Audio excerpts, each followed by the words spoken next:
Hello everyone, this is James Shore with another test-driven JavaScript video. I'm recording this on November 27th, 2012, and picking up right where we left off in the last episode.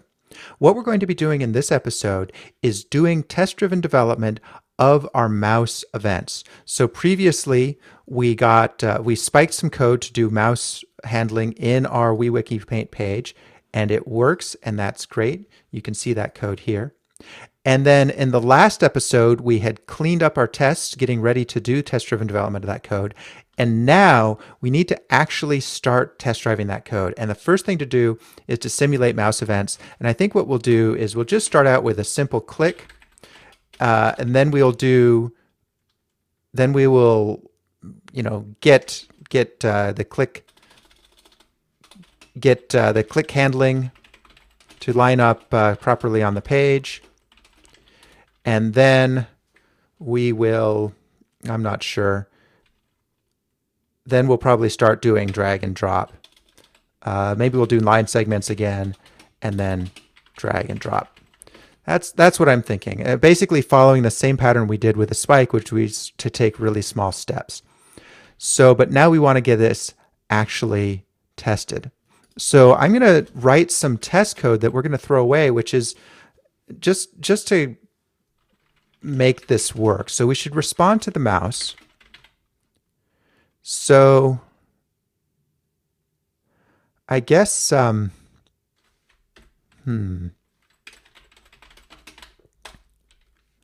actually comment this. One of the things we're going to want to do on this is we're going to perhaps delete irrelevant tests. So what I want to do is just basically click inside the drawing area and then verify that a line was drawn from 0, 0 to click location. Yeah, let's start with that. So first thing we'll do, let's just take this code here. So we'll draw a line from 0, 0 to 20, 30. And let's verify that that actually did it. So we're expecting M00 to L20, 30. And that should work if I can remember my semicolons. Okay, so that works. Now what I'd like to do is rather than calling draw line, what I'd like to do is actually trigger a click event. Now, looking at the jQuery documentation, it looks like we can just say click. So we can actually pass in a click. So if we say the drawing area dot click, and we pass in a location, which will take the form of event data, that should work. So the event data we need is going to be, it's going to be a new jQuery event. And we're going to want to set some things on it. Let's just set page X equal 20 and page Y equals 30. Now I'm looking, what I'm doing here is I'm looking at some code I've previously written to do test-driven development of mouse events, and that's how I know to do jQuery event and so forth. First time I dealt with this, I spent just hours and hours, maybe even days, digging through the jQuery internals trying to figure this out. Now I think it's fairly straightforward. It's documented here. We'll see if it works. So I think this is right. I'm not sure. let's try it out. So this should fail. We're doing the click, but we don't have the drawing happening on the other side.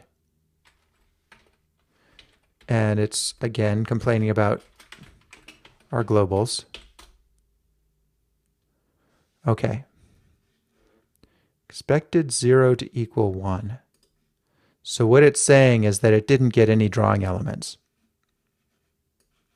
One thing I dislike about Mocha is I haven't seen any way to put comments in here. Like with a normal XUnit test framework, you'd say assert equal elements.length 1, and then you could say number of elements.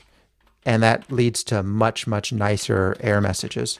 Instead of saying expected 0 to equal 1, you get number of elements expected 0 was, or expected 1 was 0, or number of elements expected 0 to equal 1. Anyway, it's failing for the right reasons, even though the message isn't very informative. So now we should be able to go into here and say that for our drawing area element, we expect on click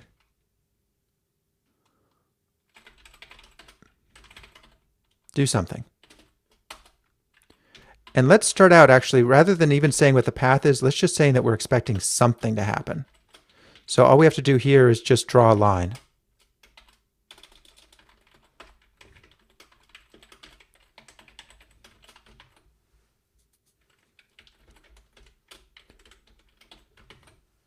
Will that work? Fingers crossed, I hope so.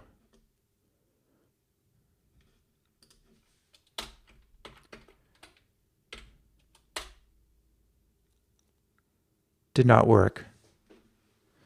So our click event apparently didn't fire. What happens if we just say drawing area.click?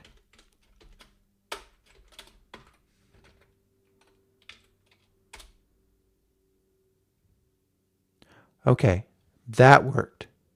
If we just say click, it works. But we need the event data to get in there. How do we do that?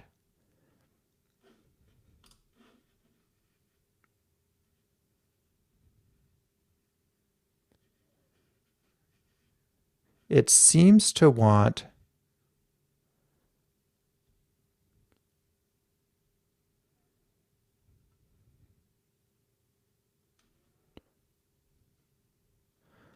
doesn't seem to be really clearly documented.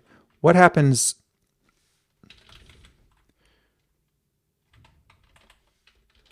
so if we do this, nothing. What happens if we actually set the event type to be a click?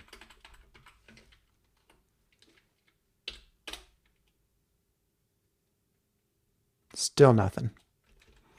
Do we have to pass in a function?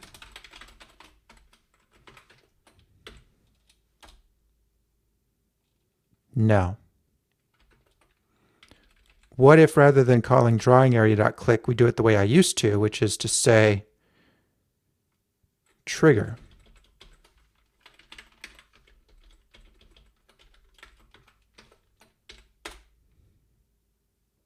There. That's it. Okay.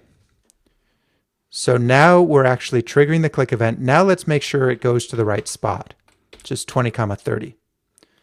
So it's expecting 1, 2, 3, 4 to equal 0, 0, 20, 30. So all we need to do here is say event.page x, well, 0, 0, and then event page x and event page y. Yes, yes, that works. Okay, so let's go ahead and check this in. This is a good starting point. So now we've got basic mouse event testing working. And it may not seem like much, but this is real progress. So if we go look at our manual test code, we've taken a big step backwards here, but you can see that this works the same way it did when we first were doing the spike. It's going absolutely according to our page location, which is great. So now we need this to be relative to the location of the drawing area. Now this is a bit tricky because we don't have the ability to hard code the location of the drawing area. Let's just dump out the drawing area offset. That's the offset from the top of the page. What does that tell us? It gives us an object. I wish dump would be a little smarter. So we want to say json.stringify. There. So top 8, left 8. Okay, so it's inside of our tests. You can see it most easily here in IE8. There is this area here, and this is where it's a little iframe, I think. This is where the test actually runs. So if we might even see that line go flashing by. No, it's too fast. So we're gonna have to do something. Normally I like to hard code all of the data in my test so that so I'm not making the mistake of just running the same wrong calculation twice. But I don't think we're gonna have that choice here. I think we're actually gonna have to say that the expected x is going to be the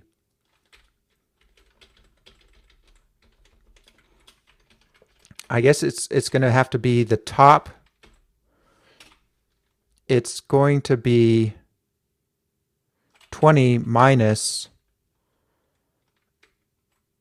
the event area dot left. So this is not value, it's top left of drawing area. We'll clean up this code. Don't worry, I know it's ugly. And then expected y will be 30 minus the top, which means our expected x is going to be that plus comma plus expected y. Now this should fail. It did. It expected 0, 0, 20, 30 to equal 0, 0, 12, 22, which is good. And so now we can go into here and say that our drawing area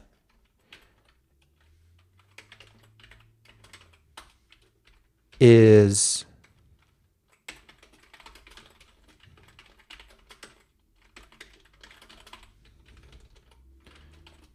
event.pagex minus top left dot left, and the top is going to be page y minus top left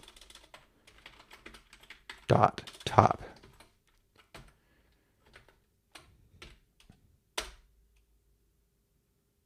And that's working, or it's passing the test. I don't know if it's working yet. So let's take out our dump just to make our test run cleaner. Okay, so now we're going to have to test it manually, and this is going to be particularly important in all the UI code we're doing. We really are going to have to check our assumptions. We think we've written a test that will break if we change the code, but we don't know that the code actually works right. So in test-driven development, it is important that you test your assumptions. But looking at it, it is coming out to the right place. So that's good. Now, this is the point at which we need to test. We need to test that we're accounting for margin and border and padding. But that is all the time we have for this episode, so we will have to pick that up in the next episode. So next time, we will either handle the margin, border, and padding, or we will start doing line segments. I'm not sure which one we want to do first, but we have figured out how to simulate mouse events. We've handled the click, and we've got the click handling to line up properly on the page. But we need a click tracking to account, needs to account for margin, border, and padding. So that's what we'll pick up with next time. Thanks for watching, everybody. I will see you then.